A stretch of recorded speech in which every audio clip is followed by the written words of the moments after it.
Rapid fire Friday night here at the Voice of College Football with USC and Colorado just about 30 minutes away from kickoff. And also keep in mind that Cincinnati and East Carolina are on the field right now. The Bearcats lead at home 14-5. We've got a safety, folks.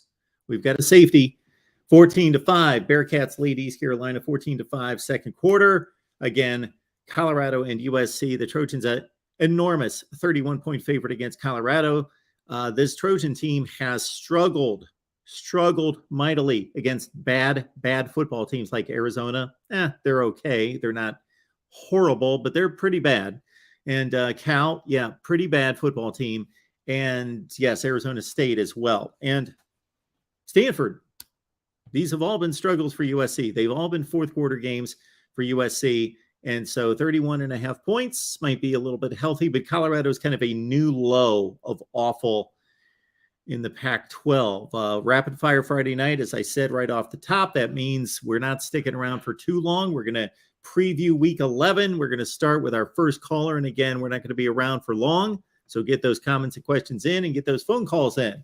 Welcome into the Voice of College Football. Hello. How do you say? Yes, sir. All right. Can you hear me, right? Yes, I can hear you. All right. I think this weekend's going to be a good matchup. One matchup I want to talk about is the TCU and Texas. Yes. I think this might be the first game that TCU might lose. And I think Texas will be a good home team. I think they're the home team advantage. I think they have a high chance of winning this game. What are your thoughts on that? Well, I've yet to pick the game, which I need to get on that, but I do think that Texas is a 7-point favorite for a good reason. Just like last weekend, not having the resume that Kansas State did, Texas was still pegged by Vegas as a slight favorite. It speaks volumes that they're a 7-point favorite on the road in this game. TCU is a really good football team with a ton of speed, and Max Duggan's had an incredible year. They've got Vendre Miller at running back, who's an exceptional running back that a lot of people don't know about. Wide receiver core strong, but defensively, TCU has issues against the run. One of their best players at the linebacking position, D. Winters, will be out for the first half of this game. So, yeah, Bijan Robinson could have a field day, and Texas, I think, has been waiting for this one. And, this is the game that TCU, if they get past this one, wow, they are really for real. Right. And I think, so let's say TCU loses this game and they go on to win the Big 12. Do you have a high chance going to the playoffs? If they're 12-1? Yes.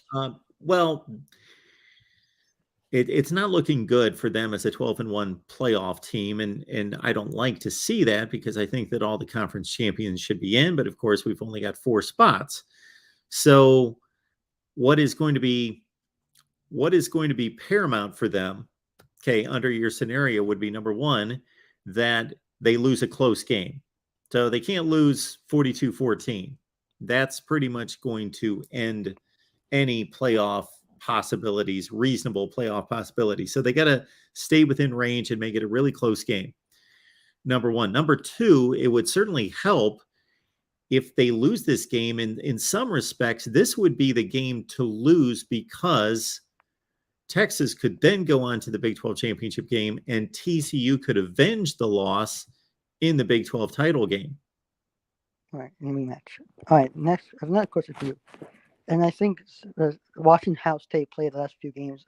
And next 2 weeks, this week against Indiana and next week against Maryland, especially as they prepare for November 26th, the game against Michigan, I think the offensive line, do you think next 2 weeks, this weekend, next weekend, do you think Ohio State can fix that offensive line heading to the November 6th matchup against Michigan?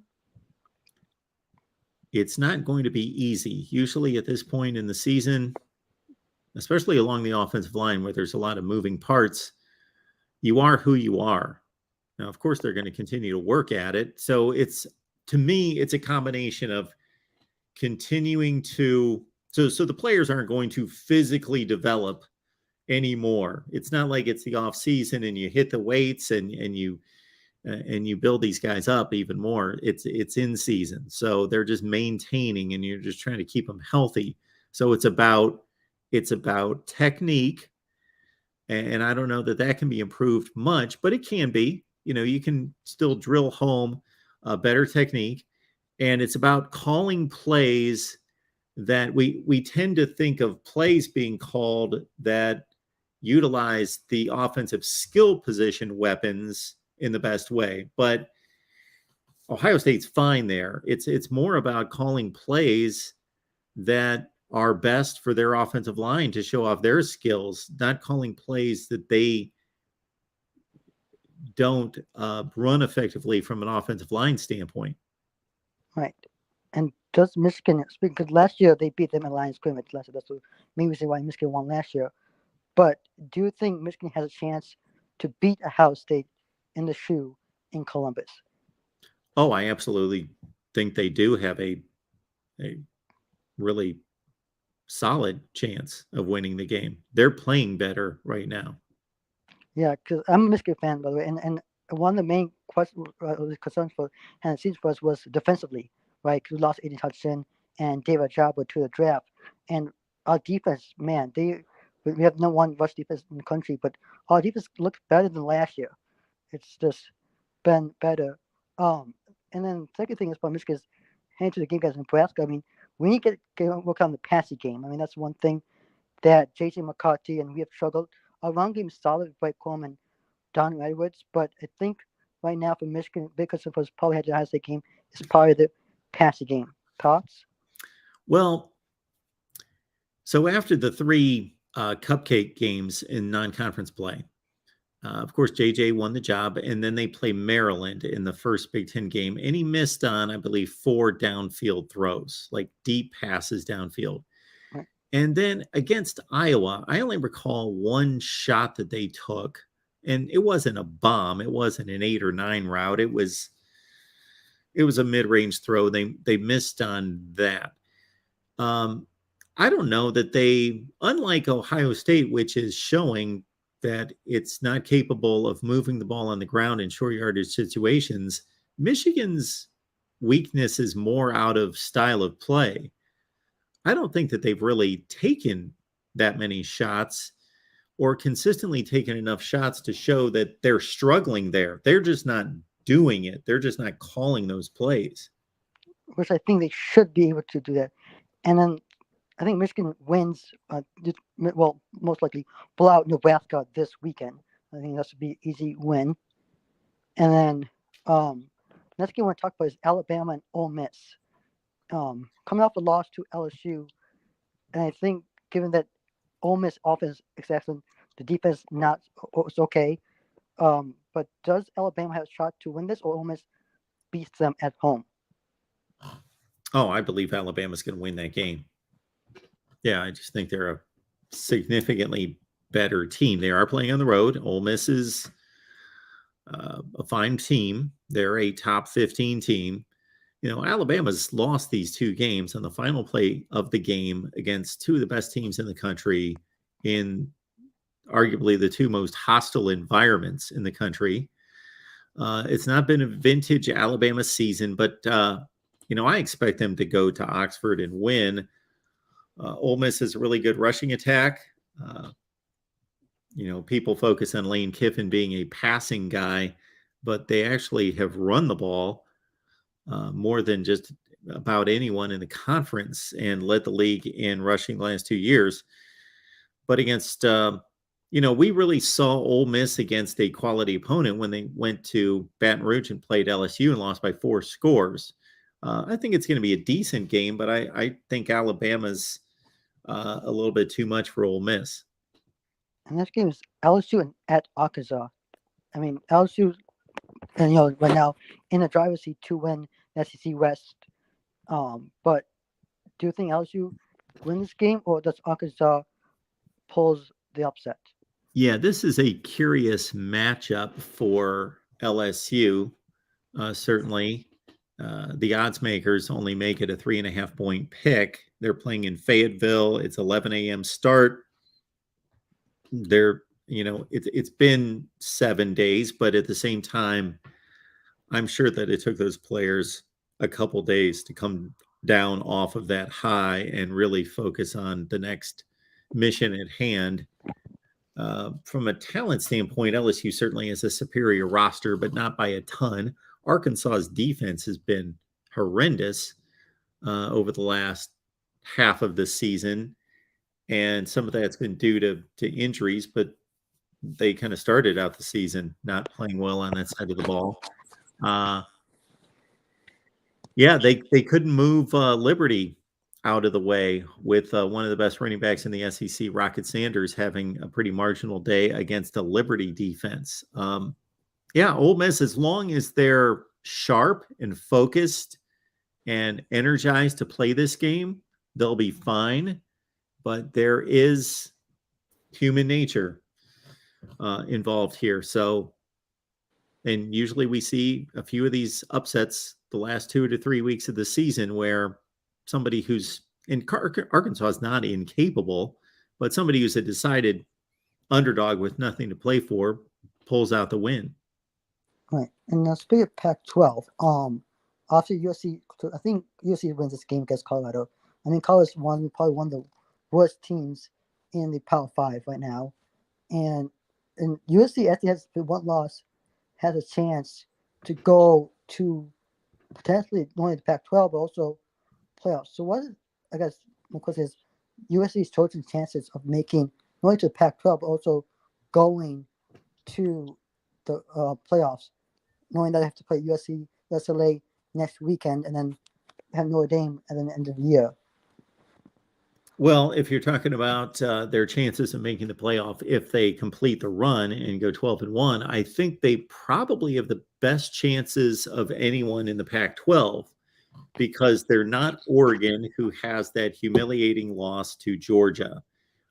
They have the best loss in the conference in losing by 1 point on the road at Utah in a controversial game on a 2-point play at the end of the game. USC's got a very thin resume right now, very weak schedule, but it's going to be bolstered in the last 3 weeks. UCLA, Notre Dame, and let's say Oregon would be an impressive closing run for USC, but their real concern is not making the college football playoff. It's winning these games and playing much better defense. Right. They're getting ripped up by Arizona and Cal. Right. So who has had a chance to go to Pac-12, USLA or USC at this point? Well, USC is going to have the better resume than UCLA when it's all said and done. So they have the better shot of making the playoff because of the Notre Dame game late in the season, for one thing. Right. And then what's the chance of Clemson making to the playoffs? It's pretty slim. It's pretty slim, but it's still only one loss. But similar to what I had to say about TCU, they lost in blowout fashion.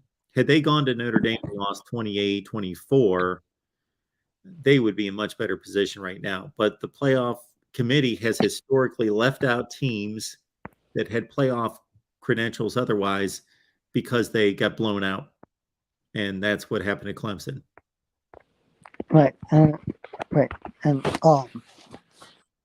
the next game we'll talk about is after Georgia and Mississippi State often, once every 6 years play. But since Georgia on the road in Mississippi State, does that have some sort of effect on Georgia? I mean, also they'll win the game, but this weekend, this being on the road in Mississippi State, does Georgia? My question is, does Georgia? I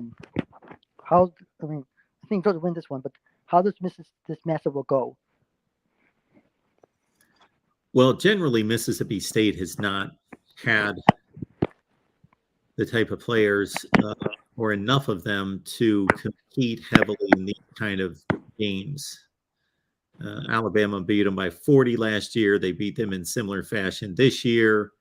Ironically, Georgia did play Mississippi State just 2 years ago because as you mentioned, they only play 6 years typically, but because of the pandemic season, they did play in what was a close game at Sanford Stadium with JT Daniels at quarterback. But Mississippi State is a good football team. They're 6-3. They had a fourth quarter lead in Death Valley against LSU. But I don't see them measuring up against Georgia. I think this is going to be a 15 or 20-point game. Okay, I have two questions. One is, what's Georgia's biggest threat if they make to the playoffs? Who's the biggest threat to Georgia? Yeah. That's a great question, because from the standpoint of who's playing the best, that would be Michigan.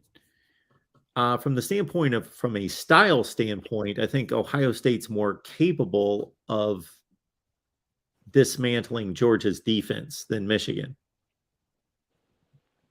And the second question is obviously, I have answers, but if let's say Michigan goes beat Ohio State in the year, they go win Big Ten, and then playoffs. What is Michigan's biggest threat if they were to go to the playoffs? Who is the biggest threat to Michigan? Yeah. Well, Georgia. Georgia's the best team in the country until proven otherwise. Right. They're everybody's biggest threat. Right. And then speaking of which, just 11-1. Let's say Ohio State loses to Michigan and in November. They win this weekend. What's the chance of Ohio State making it to the playoffs? It's pretty slim, but they've got a shot. They obviously have a lot of respect from the playoff committee at number 2 in the country, despite a fairly weak schedule. It would do them well if Notre Dame continued to win and beat USC in particular. It would do them well to, obviously, they've got to play a razor close game. They can't lose 30-14 to Michigan and make the playoff. That has to be a great game. Right. And it would help if Michigan went on and just pummeled whomever in the Big Ten championship game.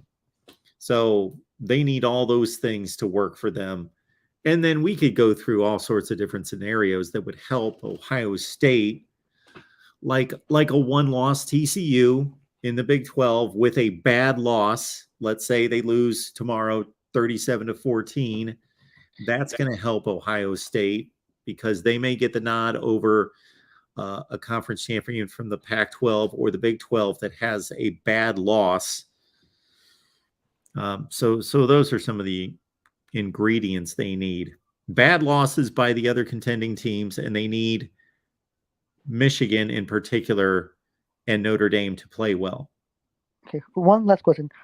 Who has high chance of making the playoff? One loss Ohio State or one loss Tennessee? Yeah, that's a great question. Tennessee has the best wins. They beat Alabama. They beat LSU on the road.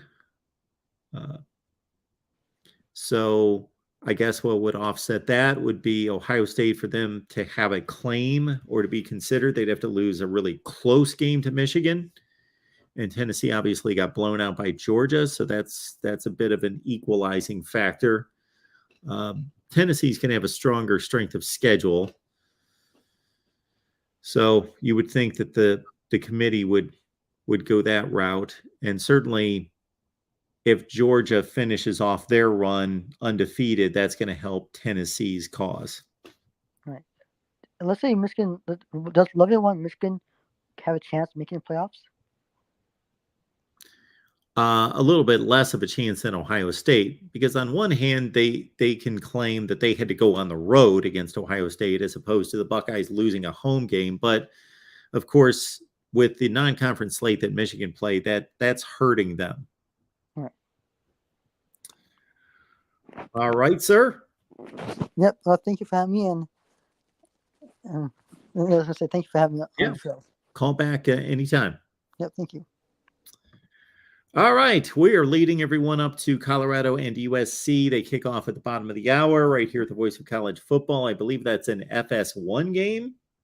They kick off at about 10 minutes. Please join the show if you would like. Otherwise, I'm going to spout off about, yeah,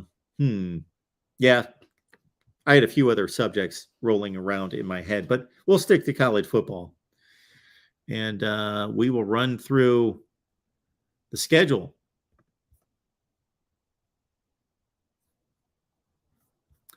If we can get some ads off the screen.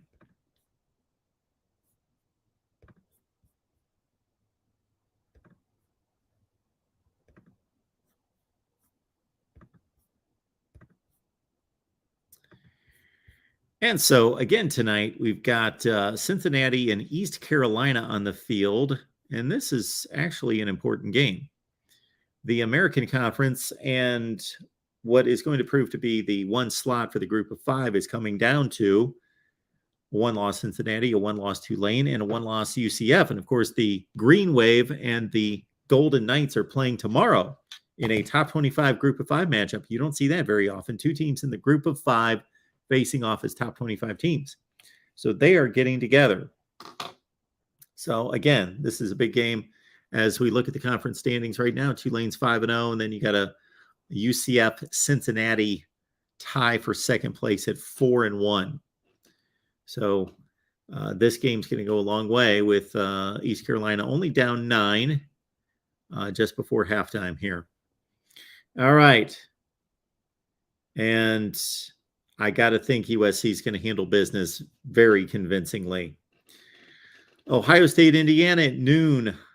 Missouri, Tennessee at noon. LSU, Arkansas, Notre Dame, Navy, Purdue, Illinois, Vandy, Kentucky, Oklahoma, West Virginia, Rutgers, Michigan State. I see there as noon games as well. What's important here? Well, Ohio State fixing its running game, showing some muscle, and showing that it can run the ball in key short yardage situations. Look out for how much C.J. Stroud is called upon to run the football in the matchup against Indiana. Tennessee, for that playoff resume that now will not include an SEC championship game, they will need to be dominant against Missouri.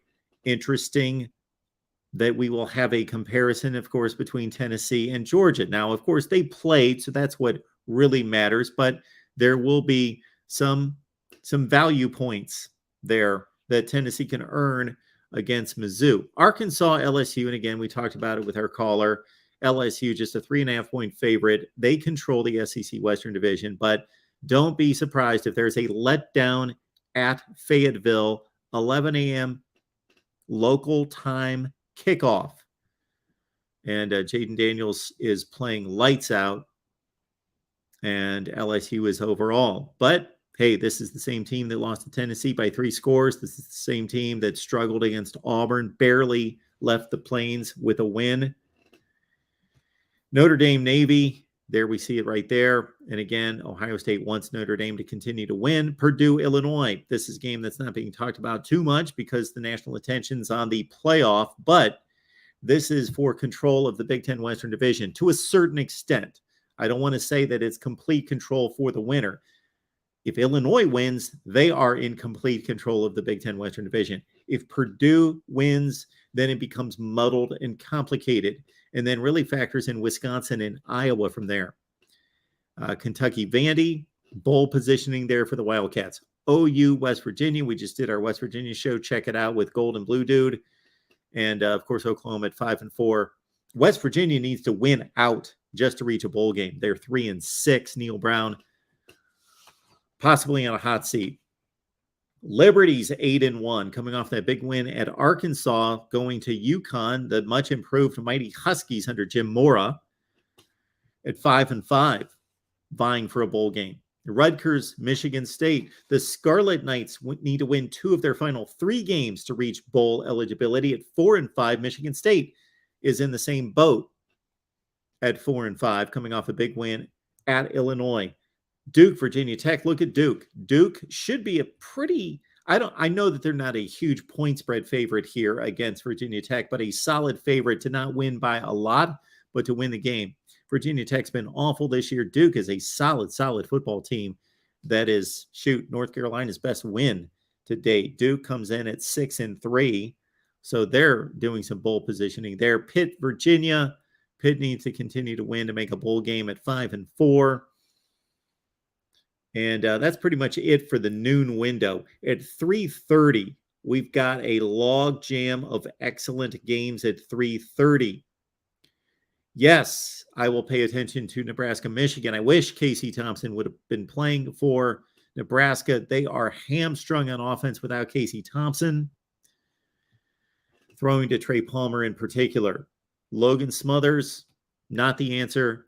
Chubba Purdy, not the answer at Nebraska. So that's why Michigan's a 29-point favorite at home. They should roll. Maybe we'll see some downfield passing out J.J. McCarthy. but I kind of doubt it. That is not a knock on J.J. McCarthy. That's a knock on, or just an observation of the Michigan offensive approach. Bama, Ole Miss. This is a huge game for the Rebels. Again, they cannot make it to the SEC championship game without some help from LSU falling, but that's possible. LSU could lose at Arkansas. They could lose to Texas A&M. So there are opportunities for the winner of this game to get back into it. More so Ole Miss. Ole Miss only needs one LSU loss. Bama needs two.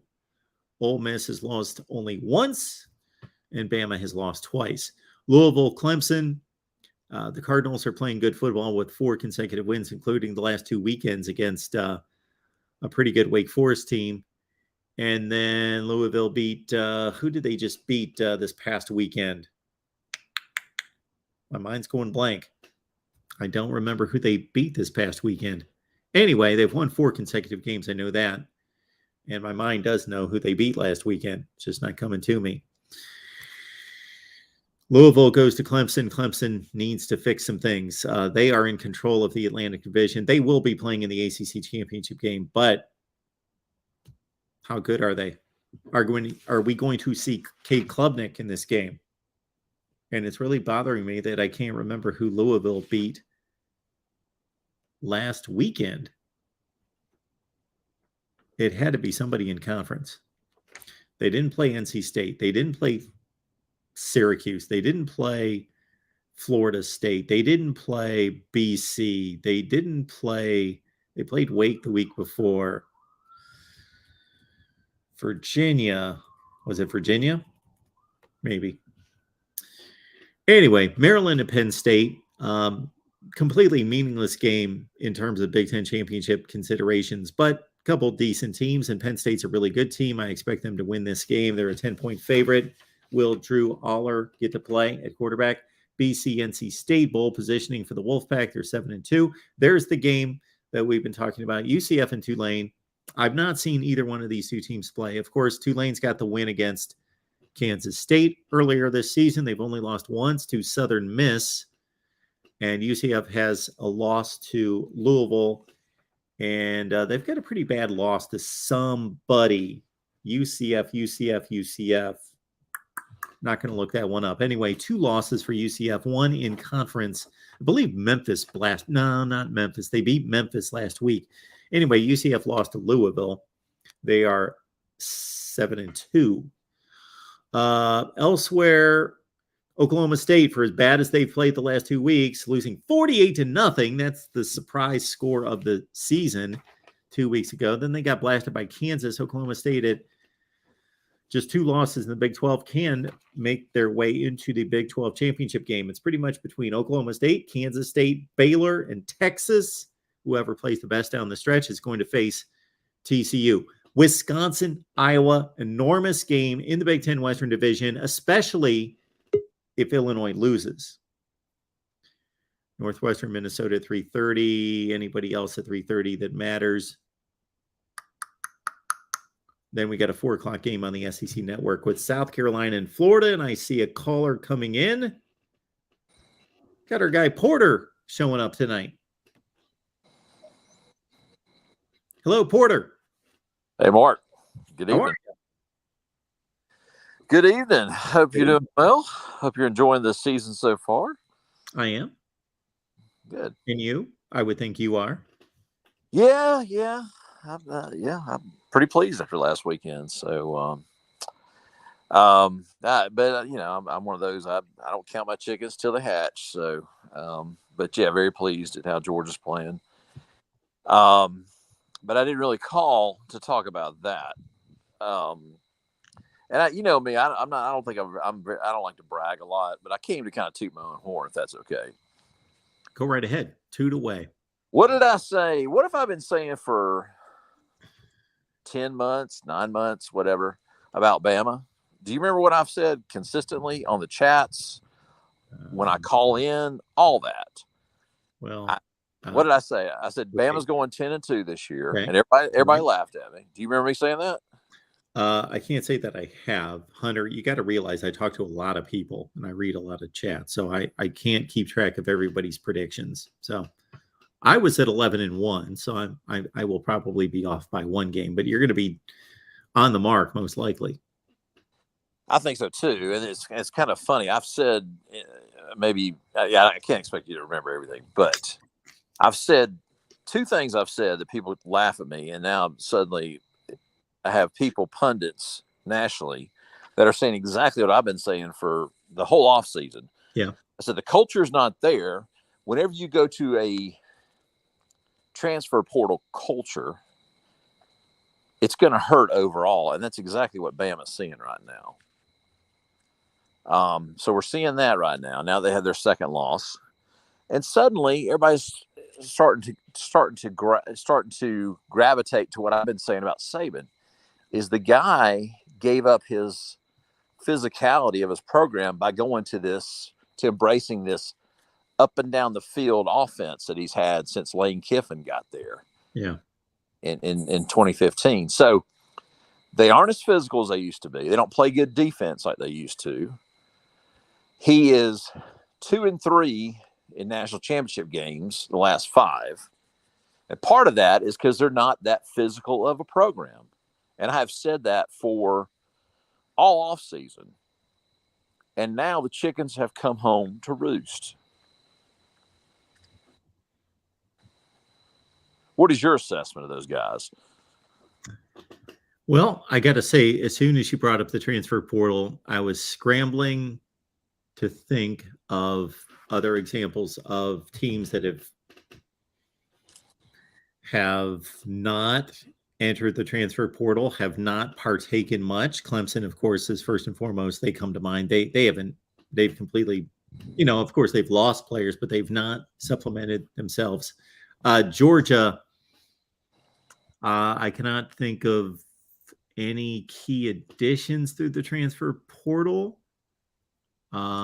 Zero this past offseason. Okay, well, there you go. So you're backing that up. We got for our national championship game, we got a corner from Clemson named Kendrick. Yes. Darian Kendrick, sure. Yeah, I think he's the last one. Then we got a kid from West Virginia. Who didn't play. Yeah, Chris Smith. Yeah. So, no, actually, Tyke Smith. Tyke Smith. Gotcha. Yes. So, yeah, I think if you're into baseball, if you remember the Yankees, let me just make this analogy. If you remember the Yankees of the 1970s, sure, the worst thing that happened to George Steinbrenner is he had a lot of success with free agents. He got Catfish Hunter, he got Reggie Jackson. They won a couple world championships, and suddenly Steinbrenner thought, well, that's the way you build a champion. It's the same thing with Saban. Saban went out and got a couple people in the transfer portal, like that kid from Ohio State, Williams, and a few others. And he thought, well, heck, that's the way you build a program. You supplement through the transfer portal. And suddenly you get to this year, and you got Jermaine Burton and the Ricks defensive back named Ricks. And you suddenly you come to realize there's a reason why these kids transferred. You cannot build a championship program through the transfer portal. Period. Well, I really feel as though Alabama has still built its program through traditional recruiting. I think you make a valid point, and I can't really argue the point. I really can't argue the point, not so much because Alabama's fallen off that much. It's more about Georgia in particular, and Clemson to a lesser extent being as successful as they have been, basically staying out of the portal. And yes, Alabama's not quite as dominant as they were 3 or 4 years ago, but you're awfully close. But when you're relying on players from Georgia Tech and Vanderbilt, relying on, not supplementing. I'm talking the running back from Georgia Tech. If they didn't have that running back, I don't know where the running game would be. and they got an offensive lineman from Vanderbilt who's a really good player. But again, why can't you recruit and develop your own talent? Well, Or why they certainly why can. do you need that extra from other programs that aren't nearly as good as your program? Help Well, me. that doesn't mean that there aren't individual players on those teams that are just as good as players at Alabama and Georgia. Well, I understand that, but I guess my point is, just like getting back to my Yankees analogy, the Yankees went all through the 1980s without a world championship. And finally, George Steinbrenner got to the point where he started making an effort to develop the farm system. Let's don't trade away our best players. Well, he got suspended, and so he couldn't touch the team, and that's pretty much when they figured that out. Right. So it wasn't Bob Watson and Gene Michaels. So whether it's baseball or whether it's college football or whatever, the free agency, if you go that route, you can't build a culture and you can't build a championship program, in my opinion. I'm not coming up with examples to refute that. Yes, to supplement. And I don't know that, again, the only portion of this is I think you're a little heavy on whether Alabama's built their current team on transfers. I think they have supplemented the team. Well, when going into this year, all I heard about was Jermaine Burton and Jahmyr Gibbs. And they need these two guys to play well for Bama to get back to where they need to be. Now, obviously he recruited the quarterback and he recruited the defensive end. But when you're relying on people, when you're relying on transfers to get you to where you need to be, that's different than just saying, "Hey, it'd be nice to have this guy, and if he could come and provide depth, that's fine." But you just kind of shake your head. It's like, why didn't Bama have a back as good as Gibbs already on the campus? Well, they have missed, obviously. They have missed in recruiting, even though the recruiting rankings would not tell us this. The stars are lined up at the running back and wide receiver position. They've obviously missed. Either they've missed or it's been a combination of them missing and not developing at running back and especially wide receiver the last 2 to 3 years. Because they do need Jahmyr Gibbs.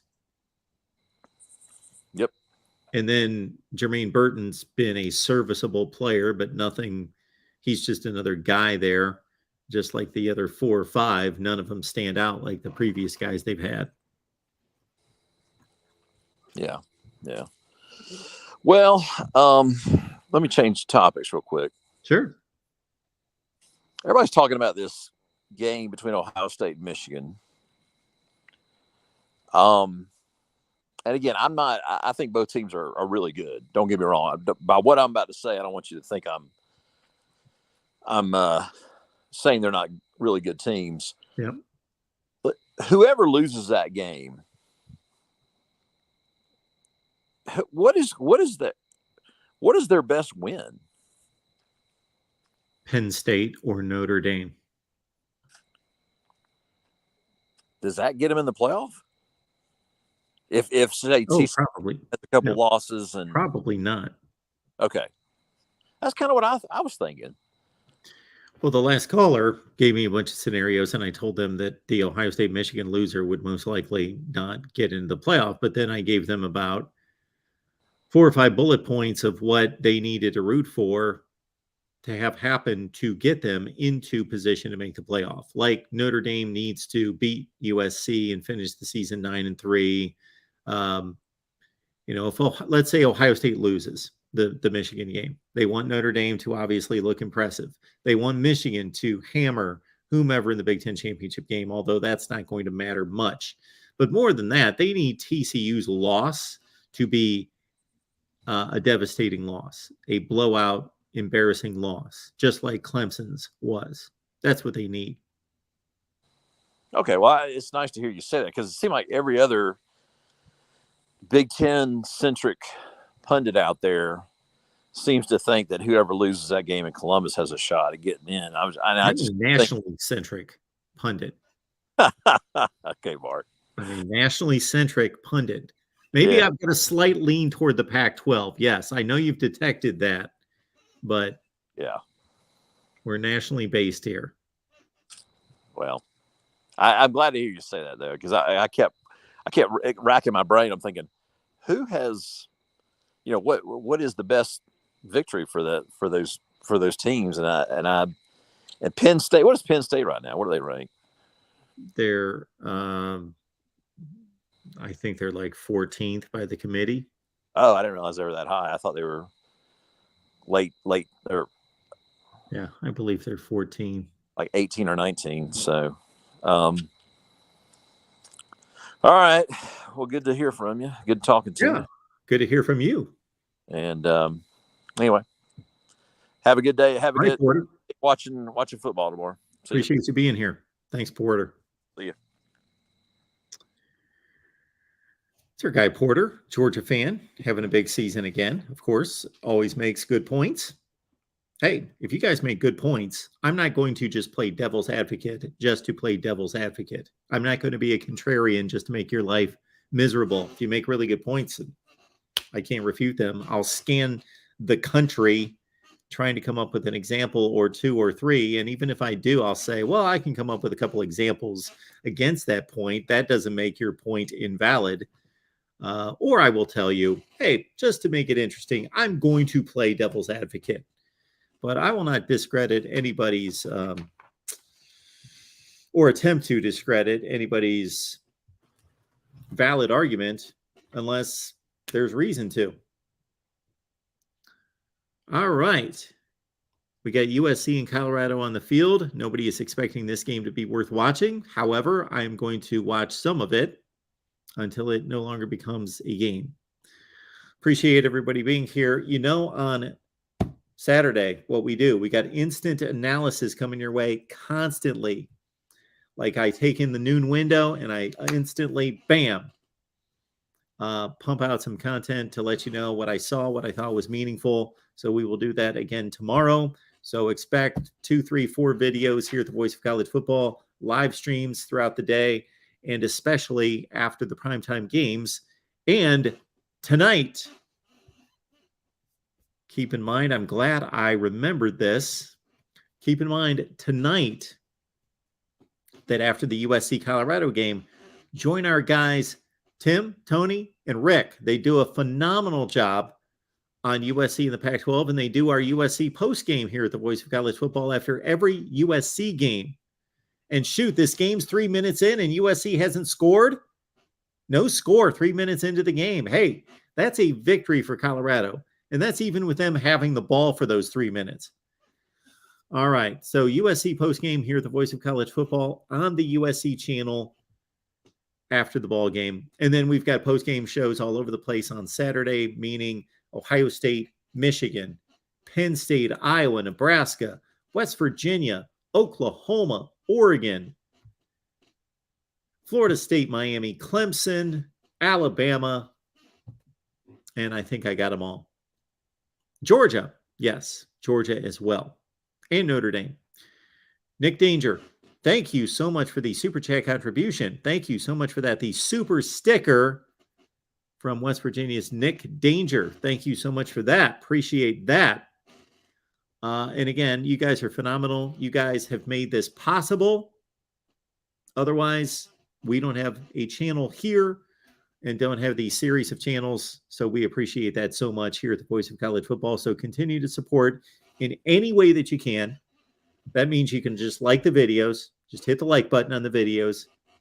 Maybe you can let like 50 of them scroll overnight. And just, or of course, shop Amazon. Use the link in the description section of the videos. Colorado got to stop.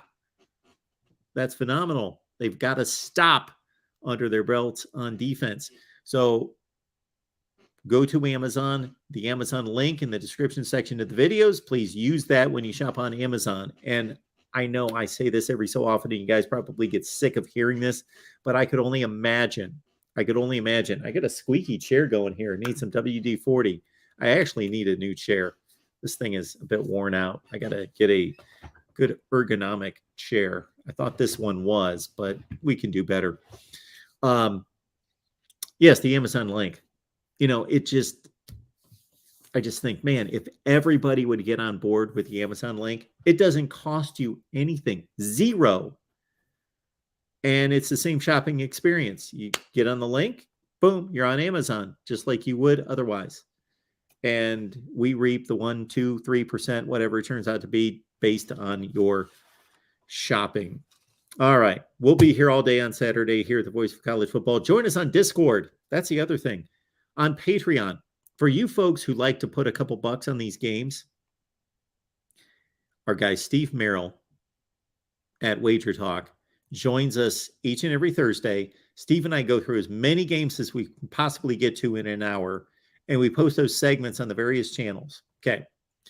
Then Steve provides an under-the-radar selection, and that gets posted on Patreon, his under-the-radar selection. Get this. He's 9-1 against the spread. And that pick is exclusively on patreon.com. And shoot, you talk about a stock market kind of, surge, $5 a month. You get Steve's under the radar selection at 9-1. I don't even want to do the math for you if you would put, $20 on each one of those. You'd pay for your Patreon membership for the next 55 years. But even beyond that is, of course, the Discord link where, One Scoop John's there, Exploring with Ben's there, and a whole lot of other good people. Eric and Tim and Tony and LBC Trojan. And I don't want to forget anyone, Jordan Bowman. All sorts of good people there on Discord talking college football 24/7, 365. And they do some after show parties there as well. So please join us on Patreon. Go to patreon.com, search MarkRogersTV, and we will see you there. All right. Big Saturday coming up. We'll be here. Check us out.